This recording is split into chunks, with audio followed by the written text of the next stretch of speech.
Vamos passar para a questão seguinte, que esta sim caiu numa prova anterior, essa aí não é nenhuma questão simulada, é de prova anterior do Enem. Ao diminuir o tamanho de um orifício atravessado por um feixe de luz, passa menos luz por intervalo de tempo e próximo da situação de completo fechamento do orifício, verifica-se que a luz apresenta um comportamento como o ilustrado nas figuras. Sabe-se que o som, dentro de suas particularidades, também pode se comportar desta forma. Então nós observamos aqui a utilização de uma lâmpada, que é uma fonte luminosa, incidindo num orifício existente entre duas placas.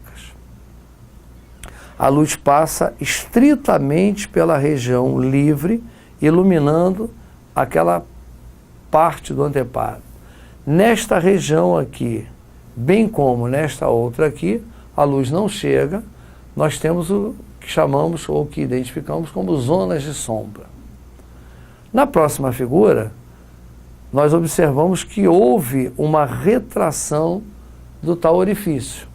Ele diminuiu de tamanho, fazendo com que a parcela de luz que chegue até a superfície lá seja acentuadamente menor do que na figura de cima. Na figura subsequente, nós temos uma redução ainda mais acentuada desse orifício ali na região das placas.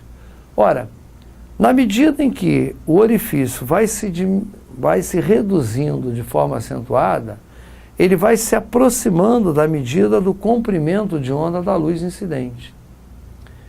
E quando o comprimento de onda e o orifício em questão são muito próximos, ocorre de maneira bastante acentuada o fenômeno da difração, que é esta capacidade da onda de, a partir daquela fenda, espalhar-se, invadindo as chamadas zonas de sombra.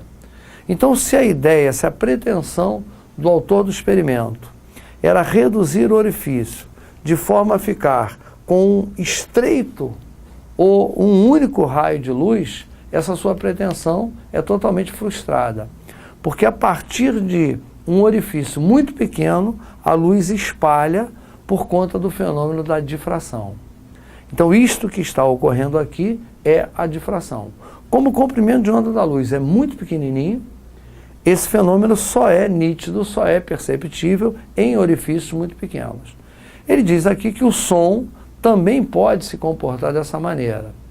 Ocorre que o comprimento de onda do som, por exemplo, emitido por uma pessoa, tem dimensões muito maiores do que o comprimento de onda da luz. Por isso, a gente pode perceber a ocorrência do fenômeno da difração do som com maior frequência, com maior ocorrência na natureza, no dia a dia. E lá no enunciado, ele diz assim: em qual das situações a seguir está representado o fenômeno descrito no texto?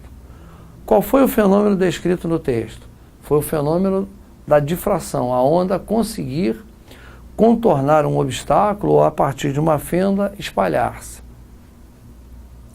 Ao se esconder atrás de um muro, um menino ouve a conversa de seus colegas. O muro é um obstáculo. Se as pessoas estão conversando de um lado e ele se encontra do outro, o som é capaz de contornar aquele obstáculo e invadir a zona de sombra onde se encontra o menino. Este é o fenômeno da difração. Este é o fenômeno semelhante ao que foi descrito na situação anterior.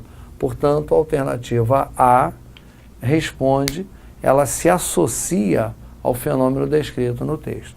Evidentemente que todos os demais não estarão relacionados.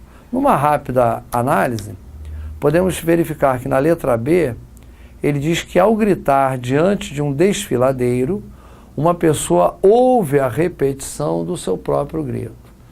Esse som produzido durante o grito atinge uma determinada região, reflete e a pessoa ouve o som novamente. Aí nós não temos a ocorrência da difração. nós temos a ocorrência do eco, que é uma consequência da reflexão dessas ondas sonoras. Ao encostar o ouvido no chão, um homem percebe o som de uma locomotiva antes de ouvi-lo pelo ar. O som tanto pode se propagar através do chão, que é um meio sólido, como através do ar, que é um meio gasoso. Para o som, quanto mais denso for o meio, melhor se dá a sua propagação, que é feita de molécula a molécula. Portanto, o som se propaga mais velozmente através do chão, que é sólido, do que através do ar. Se a pessoa encosta o ouvido no chão, ela sente a vibração do movimento da locomotiva muito mais rapidamente através do chão do que através do ar, por conta dessas diferentes velocidades. Ao ouvir uma ambulância se aproximando, uma pessoa percebe o som mais agudo do que quando se afasta. Aqui nós temos a ocorrência de um fenômeno bastante interessante chamado efeito Doppler, que é uma modificação na frequência do som produzido por uma fonte sonora. Modificação essa causada por movimento da própria fonte. Se ele diz que há uma ambulância se aproximando com a sua sirene ligada, há uma produção de som através da sirene. Esse som já apresenta uma velocidade natural no ar. Havendo movimentação da ambulância, essas velocidades se somam e com isso nós temos uma frequência aparente maior. Essa frequência aparente maior causa a sensação de um som mais agudo chegando ao ouvido da pessoa. Ao contrário, quando a ambulância se afasta, nós temos a ambulância indo num sentido, som em outro sentido.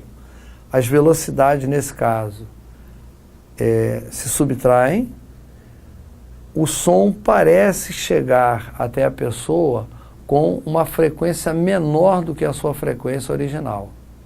Essa frequência menor causa a sensação dele ser mais grave. Este fenômeno físico é chamado de efeito Doppler. E a última alternativa, que também não respondeu corretamente à questão, diz que ao emitir uma nota musical muito aguda, uma cantora de ópera faz com que uma taça de cristal se despedace. A nota musical muito aguda tem uma frequência bastante elevada, um nível de vibração bastante elevado.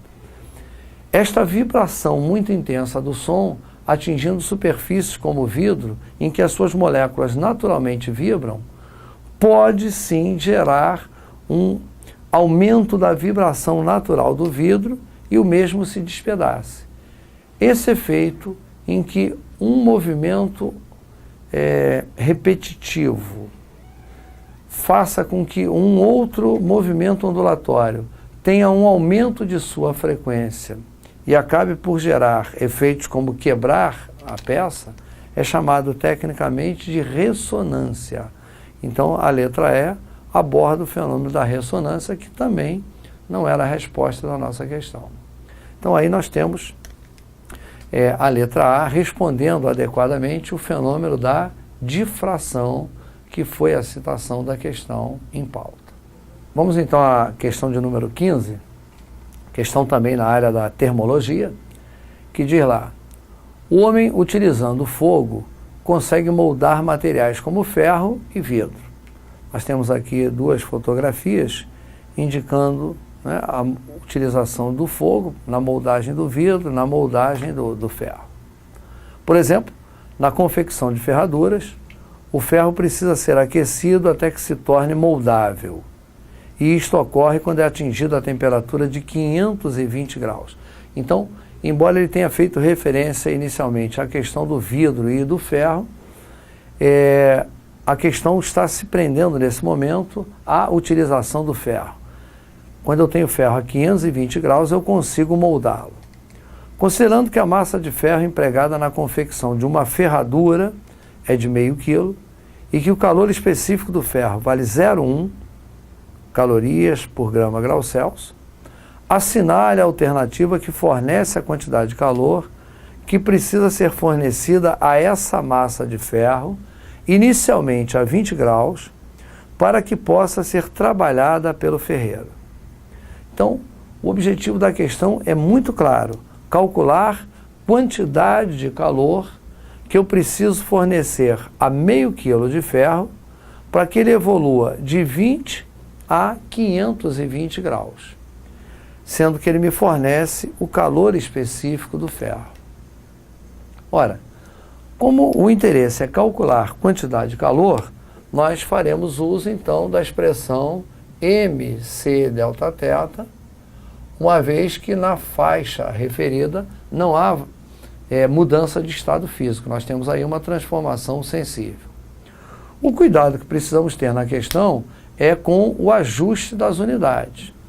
O calor específico informado, eu vou reproduzi-lo aqui, foi de 0,1 calorias barra grama grau Celsius. Seria interessante, então, que a massa viesse expressa em gramas. Como ele fala em 0,5 quilos, em meio quilo, eu vou expressar essa massa como 500 gramas. O calor específico 0,1, e ele informa que a temperatura evolui de 20 até 520 graus, portanto, uma variação de 500 graus. Nós temos, então, 0,1 multiplicado aqui por 500, 50. Então, nós vamos ficar com 50 multiplicado por 500, que vai dar como resultado 25.000 calorias. Essa seria a quantidade de calor necessária para fazer o ferro evoluir dos 20 graus aos 520 graus. Esses 3 zeros, eles podem ser trocados pelo prefixo quilo. Então, também poderia expressar esse resultado aqui como 25 quilocalorias. Vamos olhar as alternativas que ele nos oferece e ele não fez aquela mudança para quilocalorias. Então, a resposta fica em 25.000 calorias. Nós assinalamos, olha aí, a letra D como resposta correta. Essa era uma questão de aplicação direta da expressão geral aí da calorimetria das transformações sensíveis.